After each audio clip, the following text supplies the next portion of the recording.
महाभारत का युद्ध आरंभ होने से पहले दुर्योधन और अर्जुन दोनों ही यह जानते थे कि श्री कृष्ण के सहयोग के बिना विजय प्राप्त करना अत्यंत कठिन है।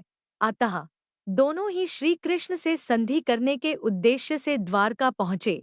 जब वे पहुँचे तो श्री कृष्ण विश्राम कर रहे थे। दुर्योधन ने सबसे पहले वहां प्रवेश किया और जाकर श्री कृष्ण के सिर के पास बैठ गया, ताकि जब श्री कृष्ण उठें तो वे उसे देख सकें। इसके कुछ समय बाद अर्जुन भी वहां पहुंचे और विनम्रता से श्री कृष्ण के चरणों के पास बैठ गए। जब श्री कृष्ण ने अपनी आंखें खोलीं तो उन्होंने सबसे पहले अर्जुन को देखा, क्योंकि अर्जुन उनके पैरों के पास बैठा था। इसके बाद श्री कृष्ण ने दुर्योधन और अर्जुन दोनों से पूछा कि वे क्या चाहते हैं। श्री कृष्ण ने दोनों को यह विकल्प दिया कि वे या तो उन्हें यानी श्री कृष्ण को बिना किसी हथियार के या उनकी नारायणी सेना को चुन सकते हैं। श्री कृष्ण ने यह स्पष्ट कर दिया कि यदि वे युद्ध में जाते हैं तो वे किसी भी स्थिति में शस्त्र नहीं उठाएंगे और किसी भी प्रकार से प्रत्यक्ष रूप से युद्ध में भाग नहीं लेंगे। अर्जुन ने बिना किसी संकोच के श्री कृष्ण को अपने पक्ष में लेने का निर्णय लिया, क्योंकि उसके लिए श्री कृष्ण का मार्गदर्शन और उनका साथ ही सबसे बड़ी शक्ति थी। दूसरी ओर दुर्योधन को नारायणी सेना चाहिए थी, जो अपने आप में अत्यंत शक्तिशाली मानी जाती थी। दुर्योधन को यह देखकर बेहद खुशी हुई कि अर्जुन ने श्री कृष्ण को चुना और नारायणी सेना उसके पास आ गई, जो युद्ध में विजय के लिए आवश्यक मानी जाती थी। इस प्रकार श्री कृष्ण पांडवों के साथ हो गए और अर्जुन के सारथी की भूमिका निभाने लगे, जबकि नारायणी सेना कौरव पक्ष में शामिल हो गई। महाभारत के युद्ध का आरंभ हुआ और दोनों पक्षों में भयंकर युद्ध छिड़ गया। भीष्म पितामह, जो कौरवों की ओर से सेनापति थे, अपने पराक्रम और अद्वितीय युद्ध कौशल के कारण पांडवों की सेना पर भारी पड़ रहे थे। भीष्म पितामह का बल, अनुभव और युद्ध कौशल इतना महान था कि पांडवों की सेना के लिए उनके सामने टिक पाना अत्यंत कठिन हो रहा था। वे लगातार बाणों की वर्षा कर रहे थे और पांडव सेना को भारी क्षति पहुंचा रहे थे। युद्ध के तीसरे दिन पांडवों की सेना की हालत खराब हो गई और कौरव पक्ष का वर्चस्व स्पष्ट रूप से दिखने लगा। इसी बीच दुर्योधन ने महसूस किया कि भीष्म पितामह पूरे उत्साह और शक्ति के साथ युद्ध नहीं कर रहे हैं। दुर्योधन ने सोचा कि भीष्म पितामह पांडवों का पक्ष ले रहे हैं और उनकी पूरी शक्ति से नहीं लड़ रहे हैं। वह हताश होकर भीष्म पितामह के पास गया और उन पर पक्षपात का आरोप लगाने लगा। उसने कहा, पितामह, आप मेरी ओर से युद्ध नहीं कर रहे हैं, आप पूरी शक्ति का उपयोग नहीं कर रहे हैं। ऐसा प्रतीत होता है कि आप पांडवों का पक्ष ले रहे हैं। दुर्योधन के इन शब्दों ने भीष्म को क्रोधित कर दिया।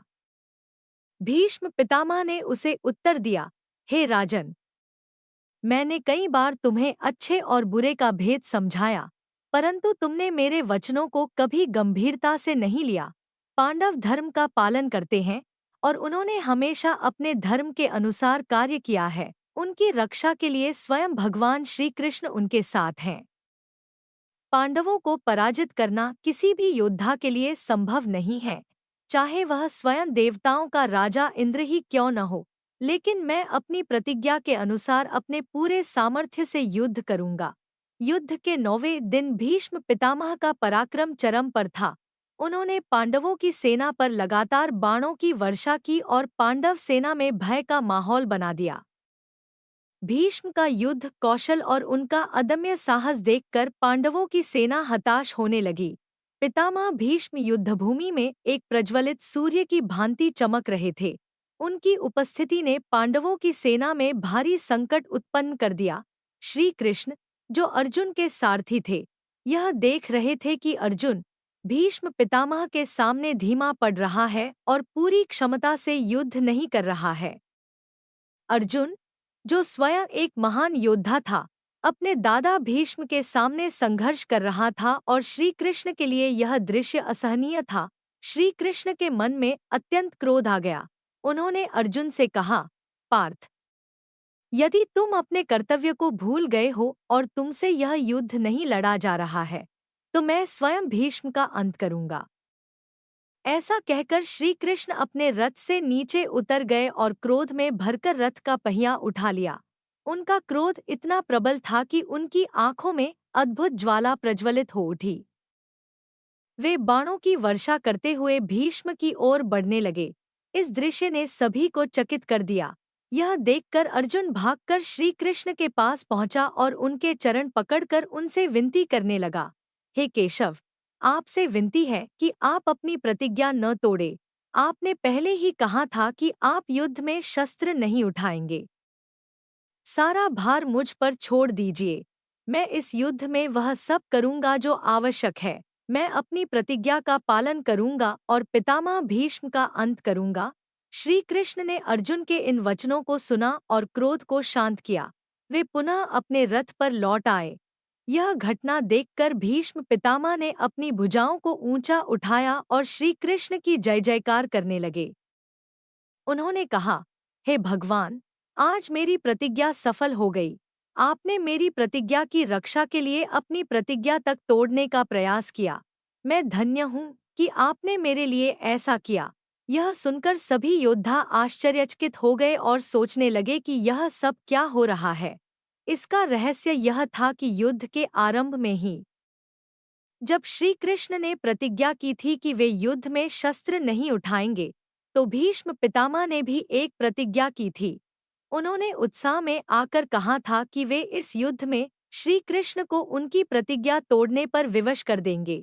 यह उनकी दृढ़ प्रतिज्ञा थी कि वे ऐसा पराक्रम करेंगे जिससे श्री कृष्ण स्वयं को अपनी प्रतिज्ञा तोड़ने पर विवश पाए। भीष्म पितामह जानते थे कि पांडव पक्ष में होने के बावजूद अर्जुन के लिए भीष्म के विरुद्ध युद्ध करना कठिन था। अतः उन्होंने ऐसी स्थिति उत्पन्न की जिससे श्री कृष्ण को उनकी प्रतिज्ञा निभाने के लिए अपनी प्रतिज्ञा तोड़नी पड़ी। इस घटना ने यह सिद्ध कर दिया कि श्री कृष्ण अपने भक्तों की प्रतिज्ञा का आदर करते हैं और उनकी सहायता के लिए किसी भी हद तक जा सकते हैं। श्री कृष्ण ने यह दिखा दिया कि भक्त के प्रति उनकी भक्ति कितनी गहन है। वे अपने भक्त की भावनाओं को समझते हैं और उसकी सहायता के लिए अपनी प्रतिज्ञा तक का त्याग कर सकते हैं। कृपया वीडियो को लाइक, सब्सक्राइब और शेयर करना न भूलें।